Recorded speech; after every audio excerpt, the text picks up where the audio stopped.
Congress MLC Addanki Dayakar మీడియాతో మాట్లాడుతున్నారు. Live లో చూద్దాం. ఈరోజు కృష్ణాకు సంబంధించిన అంశంలో ఇష్టానుసారంగా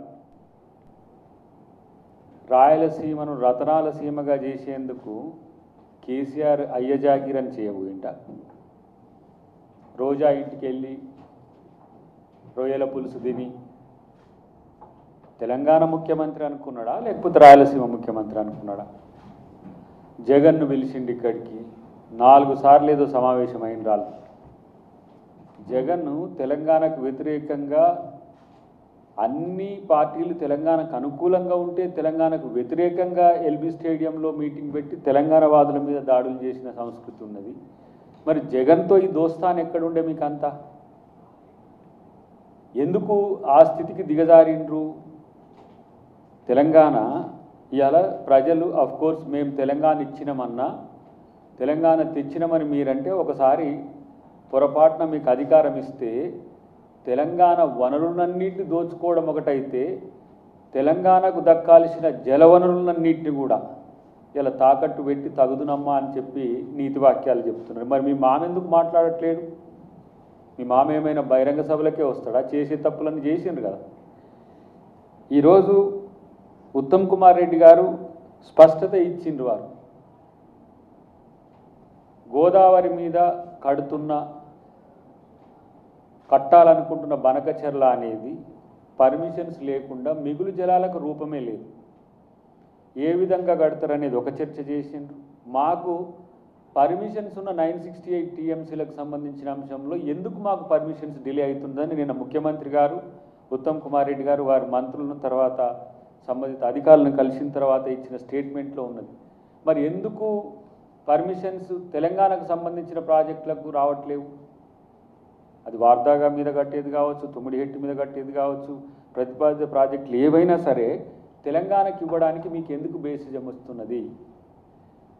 ఆయననేమో కేసీఆర్ ఏమో బేసిన్లు లేవు, బేసజాలు లేవని చెప్పేసి ఇష్టం వచ్చినట్టుగా వివరించడం వల్ల ఏమైంది?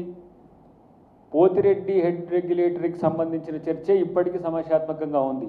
11,000 క్యూసెక్ల నుంచి 44,000 క్యూసెక్లకు దాన్ని పెంచి మహబూబ్ నగరే కాదు దక్షిణ తెలంగాణకు సంబంధించిన ప్రాజెక్టులకి ఇలా సమస్య వస్తున్న పరిస్థితి. ఎస్ఎల్బీసీ ఏ విధంగా సమస్య అవుతుంది ఫేజ్ 2కు సంబంధించి కూడా. కానీ ఈరోజు వాళ్ళు మాట్లాడుతున్న తీరు చూస్తే ఇష్టానుసారంగా బనకచెర్ల కడుతుంటే ఏం చేస్తుంది కాంగ్రెస్ ప్రభుత్వం? బనకచెర్ల కడుతుంటే మరి ఆ రోజు బనకచెర్లకు అవకాశం ఇచ్చిందే జగన్ కదా, అది హరీష్ రావు కదా, లేదంటే కేసీఆర్ కదా. బనకచెర్లకు సంబంధించిన అంశంలో ప్రతిపాదనలు మీరు కళ్ళు మూసుకొని కూర్చొని ఇలా ధృతరాష్ట్రుని మాదిరిగా పర్మిషన్స్ తెచ్చుకోవడానికి అవకాశం మీరు కల్పించి, రాయలసీమ ఎత్తిపోతల పథకం కూడా ఉంది ఇంకా దానికి సంబంధించి. కానీ ఇలా కృష్ణాకు సంబంధించి ఆర్డిఎస్ రాజోలి బండ డైవర్షన్ స్కీముకు కూడా దాన్ని వెడల్పు చేస్తుంటే ఒకసారి కేసీఆర్ చాలా అది పెద్ద ఫేమస్ మ్యాగ్జిమ్ కూడా ఉన్నది, నేను ఆడ కుర్చీ చేసుకొని దాన్ని కట్టిస్తా అని చెప్పి. ఇలా అక్కడ నష్టం జరుగుతుంటే పట్టించుకోలేదు. పాలమూరు రంగారెడ్డిని పక్కన పెట్టిండ్రు. ఇలా ఈ పరిస్థితి తెలంగాణలో ఇలాంటి పరిస్థితిని రావడానికి కారణం మీరై ఉండి తగుదునమ్మా అని చెప్పి ఆయన పవర్ పాయింట్ ప్రజెంటేషన్లు ఇస్తున్నాడు హరీష్ రావు.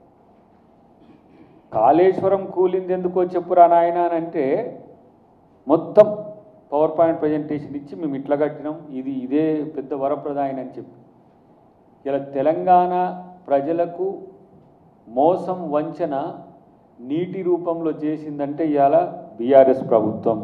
ప్రత్యేకించి చెప్తున్న హరీష్ రావు ఒక దశ వరకు ఉన్నట్టుంది. ఆయన ఒక దశ వరకు ఆయన ఇరిగేషన్ మినిస్టర్ గుండి ఈయన వల్ల కాదు అని చెప్పి కేసీఆర్ ఇరిగేషన్ మినిస్టర్గా తీసుకున్న పరిస్థితి. కాబట్టి ఇలాంటి పనికిరాని స్టేట్మెంట్స్ ద్వారా మీరు ప్రజల్ని మభ్యపెట్టలేరు. నేను అంటున్న 9 సంవత్సరాల్లో అపెక్స్ కౌన్సిల్ మీటింగ్స్ రెండు సార్లు అయినాయి. ఒకసారి పోలే మీరు. అదే సమయంలోనే బనకచెర్లకు ఏది రాయలసీమ ఎత్తిపోతల పథకానికి సంబంధించిన సీరియస్ చర్చ జరుగుతున్నది. మరి ఎందుకు మీరు ఆ రోజు పోలేదు అపెక్స్ కౌన్సిల్కు? ఇప్పటికైనా నేను ఏమంటున్నా అంటే అబద్ధాలు ఆడడం బంద్ చేయండి. మాట్లాడితే ఏమన్నంటే రేవంత్ రెడ్డి గారి మీద మాట్లాడడానికి కారణం ఏంటంటే ఇలా ఆయన తీసుకుంటున్న నిర్ణయాలు వైజ్గా ఉన్నాయి. ఇలా ఇమ్మీడియట్గా కేంద్ర మంత్రిని కలవడమే కాదు, సిడబ్ల్యూకి సంబంధించిన అంశాలన్నింటిలో కూడా చొరవ చూపి ఇరు ప్రాంతాలకు నష్టం జరగకుండా చూసే ప్రక్రియ చేయాల్సిన మీరు తెలంగాణకు నష్టం చేసే విధంగా ప్రవర్తించి, నేను అంటున్న ఒక మాట, కృష్ణా జలాల్లో 290, అది శ్రీశైలం కృష్ణా జలాల్లో 299కే పరిమితంగా అని ఎవరు చెప్పారు కేసీఆర్కు? తెలియనితనమా, లేకపోతే ఏమి ఉదారంగా ఏది నేను రాజును కాబట్టి ఒప్పేసుకుంటా అని చెప్పినట్టు చెప్పిండా? రెండవది, 3000 టీఎంసీలకు సంబంధించిన చర్చ వస్తున్నది. ఇప్పుడు గోదావరిలో 3000 టీఎంసీల మిగులు జలాలే ఉన్నదని చెప్పింది ఎవరు? పోయినసారి దాదాపు 6000 టీఎంసీల పైచిలకు వచ్చింది. క్లౌడ్ బరెస్ట్ అని ఆయనే చెప్పిండు. ఒకసారి 4000 టీఎంసీలు వస్తున్నాయి, ఒకసారి 3000 రావచ్చు, ఒకసారి 1700 వస్తాయి, ఒకసారి 1200 వస్తాయి. అలాంటప్పుడు కింది ప్రాంతంలో ఉండే వాళ్ళకి ఎట్లా న్యాయం చేయగలుగుతావు? రెండవది, ఈరోజు తెలంగాణ ప్రాజెక్టుల కంటే ముందు బనకచెర్ల కనుక పర్మిషన్స్ వచ్చి కంప్లీట్ కనుక అయితే ఇక కథం వాళ్ళకి రైపేరియన్ రైట్స్ కింద వస్తాయి. మిగులు జలాలకు రూపమే లేదన్న దగ్గర, లేని దగ్గర పర్మిషన్స్ ఎట్లా వస్తున్నాయి? ఉన్న అవకాశాలు, నికర జలాల మీద ప్రాజెక్టులు కట్టుకోవడానికి అవకాశం ఉన్న తెలంగాణ ప్రాంతానికి ఎందుకు రావట్లేవు అని చెప్పి హరీష్ రావు ఎందుకు అడగట్లేడు? హరీష్ రావు ఎటువైపు ఉన్నాడు ఇప్పుడు? ఈ చర్చలో కూడా కాంగ్రెస్ ప్రభుత్వాన్ని ప్రశ్నిస్తున్నాడు, కానీ తెలంగాణకు జరుగుతున్న అన్యాయాన్ని ప్రశ్నిస్తలేడు.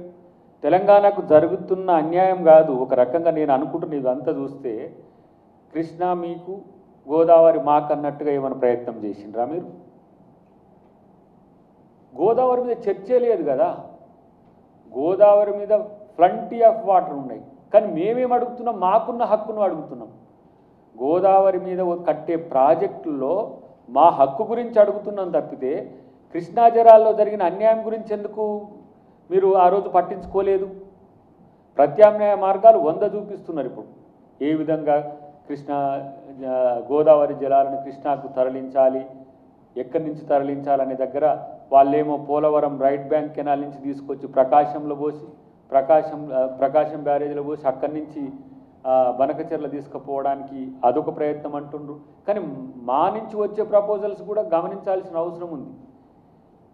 ఇవాళ పోలవరం బ్యాక్ వాటర్ నుంచి ఏదైతే ఒక ప్రతిపాదన ఉందో, గతంలో కేసీఆర్ జగన్ నడిపిండ్రు, కొంచెం ఏంటి అవి గ్రాఫిక్స్ పెట్టి ఆడికి తీసుకొచ్చి నాగార్జున సాగర్లు ఎత్తిపోసి ఆడి నుంచి రివర్స్ పంపింగ్ ద్వారా తీసుకుపోవచ్చని. నేనంటున్నా, రాయలసీమ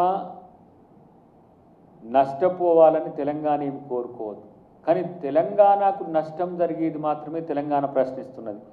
దీన్ని 2 రాష్ట్రాలకు సంబంధించిన ఒక సమస్యగా తీర్చిదిద్ది కాంగ్రెస్ ప్రభుత్వము ఈరోజు తెలంగాణకు అన్యాయం చేయడానికి అలా చూస్తుందని చెప్తున్న హరీష్ రావు, నీ అజ్ఞానాన్ని నువ్వైనా సరిచూసుకో.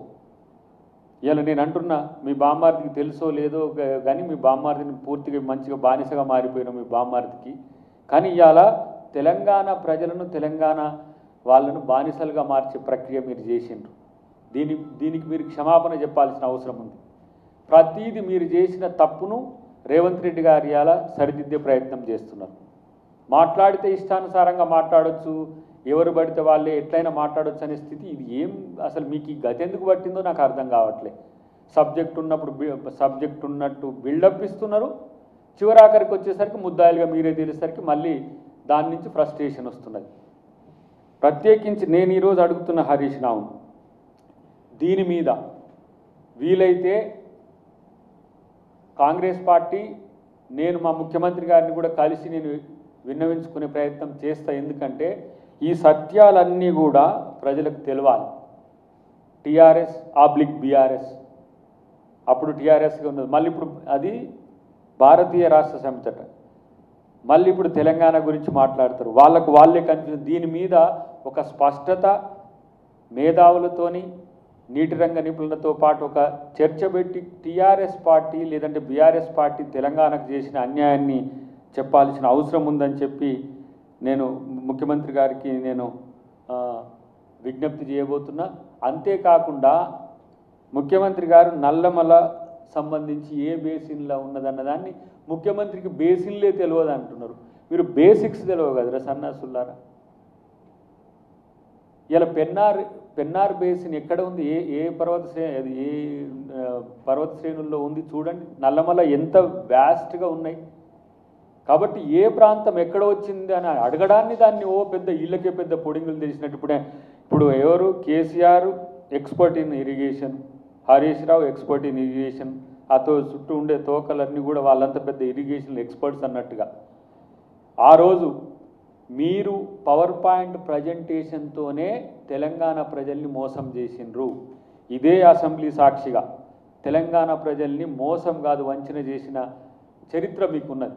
మళ్ళీ అదే పవర్ పాయింట్ ప్రజెంటేషన్తో ఏదో ఆడ ఉండి లెక్కలు ఎక్కాలు చెప్తే తెలంగాణ ప్రజలు నమ్ముతారు అనుకునే ఒక దుర్మార్గమైన ఆలోచన ఉంటే మిమ్మల్ని ఎవరు పట్టించుకోరు అనే విషయాన్ని మీరు గమనించాల్సిన అవసరం ఉంది. ప్రత్యేకించి తగుదునమ్మా అని చెప్పేసి హరీష్ రావు నీటి సమస్యలు వచ్చినప్పుడల్లా నేనే ఛాంపియన్ అని చెప్పుకుంటూ వస్తున్న పరిస్థితి ఉన్నది. నిన్న మా ముఖ్యమంత్రి గారు చెప్పిన అంశాలన్నీ కనుక మళ్ళా నేను వల్లవేయను, కానీ ఆ విషయాలు కనుక చూస్తే తెలంగాణకు నీటి ద్రోహం చేసిన దొంగలు బీఆర్ఎస్ నాయకులు. ఇంకా మాట్లాడే నైతిక హక్కు మీకు లేదు. ఇప్పుడు వాళ్లకు హరీష్ రావు ఆ దొంగలకు బాస్ లెక్క తిరుగుతున్నాడు. ఎందుకు మీకు ఇంత దిగజారుడు రాజకీయాలు చేస్తున్నారు? ఎందుకు ప్రభుత్వం యొక్క అంచనాలను తప్పుడుదో పంపించే ప్రయత్నం చేస్తున్నారు? ఇది తప్పు కాదా? తెలంగాణ ప్రభుత్వానికి మీరు ఇచ్చే మద్దతు ఏందో చెప్పగలరా? మీరు పంపించిన ప్రతినిధి వాకౌట్ చేసి వెళ్ళిపోతాడు చెప్పలేక.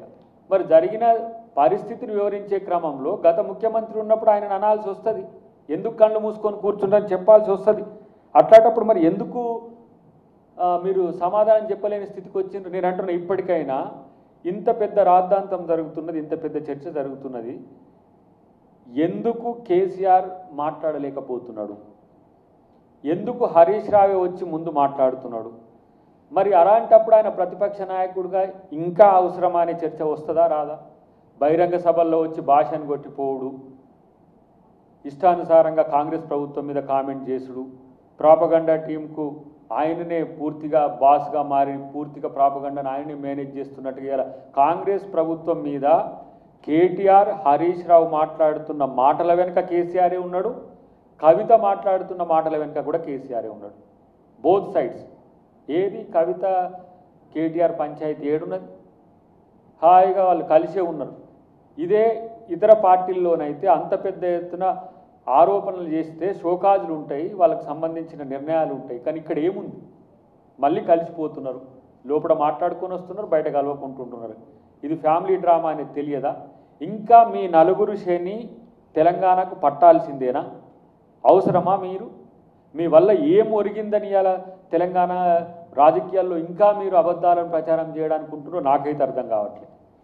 కాళేశ్వరం కడితే అది కూలేపాయ. మీరు ఏం చేసినారు? పాలమూరు రంగారెడ్డి నిన్న ఒక పెద్ద ఆయన మహబూబ్నగర్కి సంబంధించిన పెద్ద ఆయన మాట్లాడుతున్నాడు, కృష్ణా జలాల్లో ఉన్న మన వాటాను పూర్తిగా నిర్లక్ష్యం చేయడం వల్ల జూరాల నుంచి ఎత్తిపోసుకునే అవకాశం పోయింది. ఈయన ఇంటేక్ వెల్ తీసుకొచ్చేసి పాలమూరు రంగారెడ్డిని కేఎల్ఐకాన్ని పక్కనే పెట్టిండు, కల్వకుర్తి లిఫ్ట్ ఇరిగేషన్ పక్కనే. దీనివల్ల అక్కడి నుంచి తీసుకురాలేకపోతున్నారు, ఇక్కడి నుంచి తీసుకోవడానికి అవకాశం లేని స్థితి తెచ్చిండ్రు.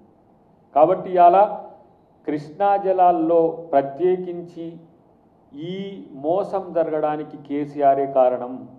ఆయన ఎట్లా అంటే మన రాష్ట్రంలో రైతులు చచ్చిపోతుంటే కర్ణాటకకు పోయి పైసలు ఇచ్చినట్టు, పంజాబ్ రైతులకు డబ్బులు ఇచ్చినట్టుగానే మన నీటిని తీసుకుపోయి పూర్తిగా ఆయన రాజు చేసినట్టుగా చేసిన పరిస్థితి మనకు కనబడుతున్నది. కాబట్టి తెలంగాణకు ద్రోహం చేసిన ద్రోహులుగా మిమ్మల్ని చూస్తారు మిస్టర్ హరీష్ రావు. మీకు తెలిసి తెలియని మిడిమిడి జ్ఞానంతో మీకే తెలిసినట్టుగా మీరే అనుకొని చేసే ప్రకటనలు తెలంగాణ ప్రజలు నమ్మకండి అని చెప్పి నేను వారికి విజ్ఞప్తి చేస్తున్నాను. ఎందుకంటే ఇట్లాంటి పవర్ పాయింట్ ప్రజెంటేషన్లతోనే, ఇట్లాంటి అరకొర తెలివితోనే అట్లాంటి ప్రాజెక్టులు కట్టి 1,00,000 కోట్ల రూపాయల నికర నగదు మళ్ళీ కార్పొరేషన్ అప్పుల పేరు మీద మూడో టీఎంసీకి కూడా మళ్ళీ ఇంకో 3వ లైన్కి కూడా ప్రయత్నం చేసిండ్రు.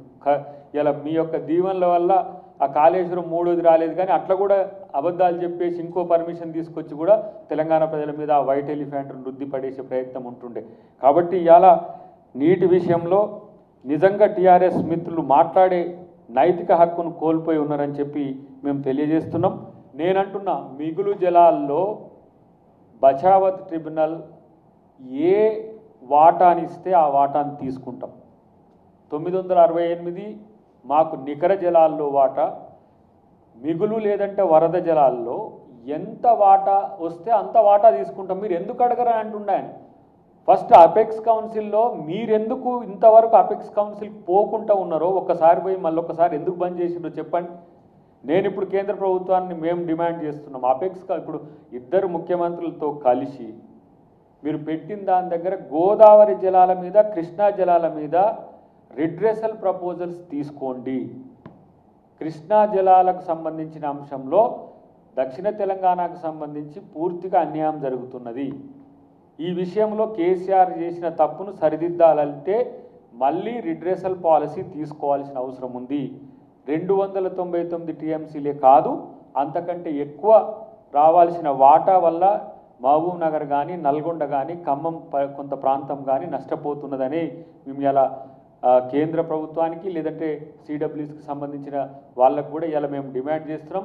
అపెక్స్ కౌన్సిల్ పదే జరగకపోవడానికి కారణం ఏంది అని అంటే, ఒక పార్టీ వస్తే ఇంకొక పార్టీ రావట్లేదని ఒక మిత్రుడు చెప్తున్నాడు. ఏ పార్టీ రావట్లేదంటే తెలంగాణ పార్టీ రెండోసారి రాలేదు, తెలంగాణ వైపు నుంచి రాలేదు. ఇప్పుడు 2 బోర్డులు, అది కృష్ణా కానీ గోదావరికి సంబంధించిన అంశంలో కృష్ణా మీటింగ్లకు ఆంధ్రప్రదేశ్ నుంచి అధికారులు కానీ దానికి సంబంధించిన ఎవరైతే బాధ్యులు ఉంటారో వాళ్ళు రావట్లేరు. కాబట్టి ఇలా తెలంగాణకు జరుగుతున్న అన్యాయం మీద, తెలంగాణకు జరుగుతున్న నష్టం మీద రేవంత్ రెడ్డి గారు తెగించి కొట్లాడే దమ్ముంది. ఇక మాట్లాడితే ఏవేవో మాట్లాడుతున్నారు, ఏంది పనికిరాని రాజకీయాలన్నీ మాట్లాడుతున్నారు. ఏమని ఆయన ఏందో సీరియస్గా లేడు, ఆయన ఏందో తెలియకుండా ఉంటున్నాడు. తెలియకుండా కాదు, ఇవాళ మీ తెలివి తక్కువతనాన్ని బయట పెడుతున్నాడు కాబట్టి ఇలాంటి పరిస్థితి వచ్చిందని చెప్పి తెలియజేస్తూ, ఇవాళ తెలంగాణ వాటా విషయంలో కాంగ్రెస్ ప్రభుత్వం ఎక్కడ కూడా తగ్గకుండా వ్యవహరించడమే కాకుండా ఉమ్మడి రాష్ట్రాలు ఏవైతే ఉమ్మడి రాష్ట్రం ఆంధ్రప్రదేశ్ ఉన్నదో ఆ ప్రజల మధ్యన వైరుధ్యాలకు బీజేపీ కూడా మీరు ఆజ్యం పోసినట్టుగా ఉండకండి, పరిష్కరించండి.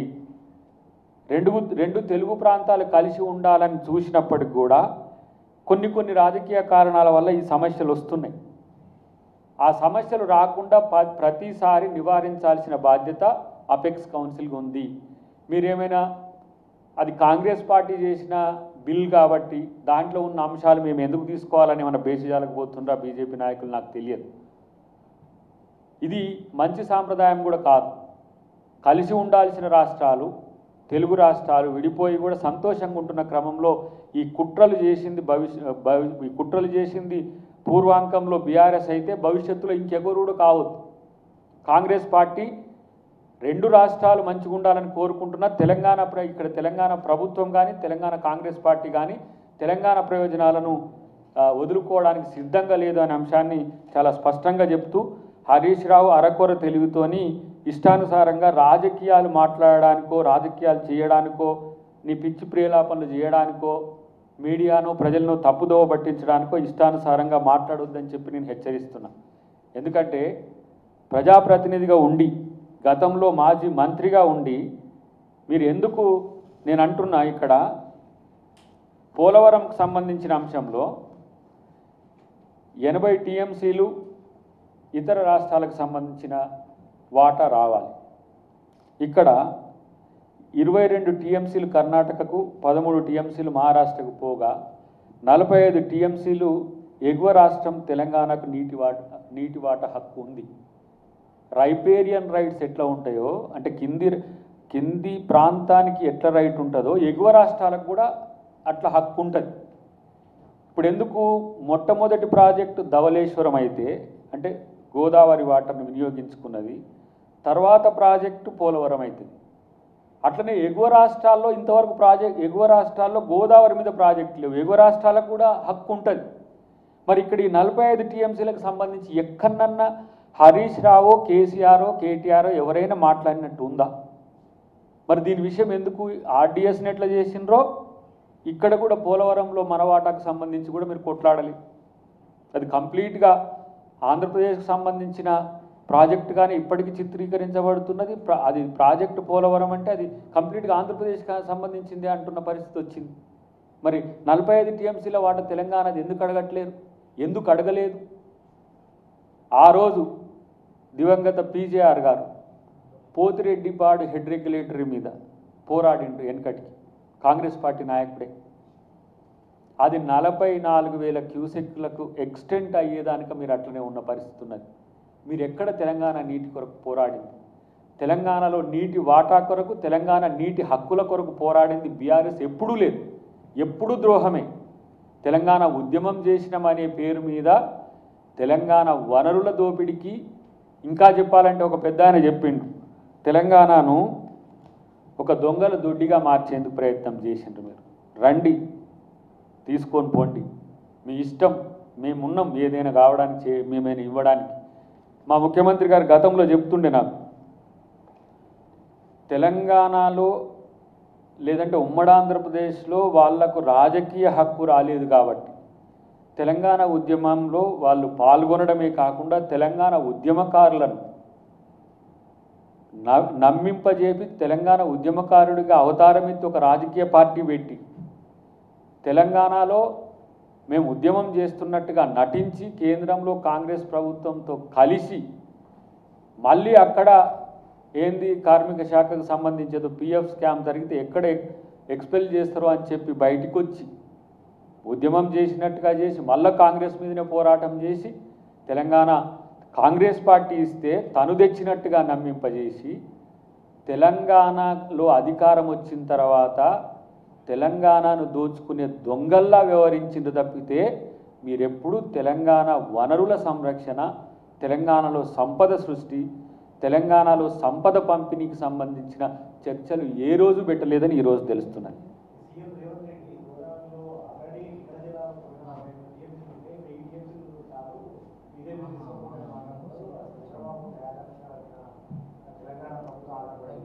ఇప్పుడే 968 టీఎంసీలు నికర జలాల్లో మా వాటా, నికర జలాల్లో.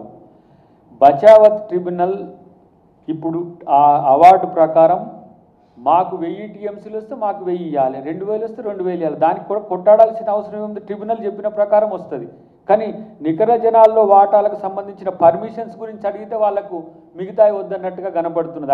అదే కదా ఇప్పుడు హరీష్ రావు చేసే జిమ్మిక్ అంతా కూడా, మీరు 2000 అడగాలి, మీరు 2000 టీఎంసీలు అడగాలి. మరి మీ మామ 3000 టీఎంసీలే ఉంటాయని ఎందుకు అన్నాడు? 3000 టీఎంసీలు అని ఎవరు చెప్పమన్నారు?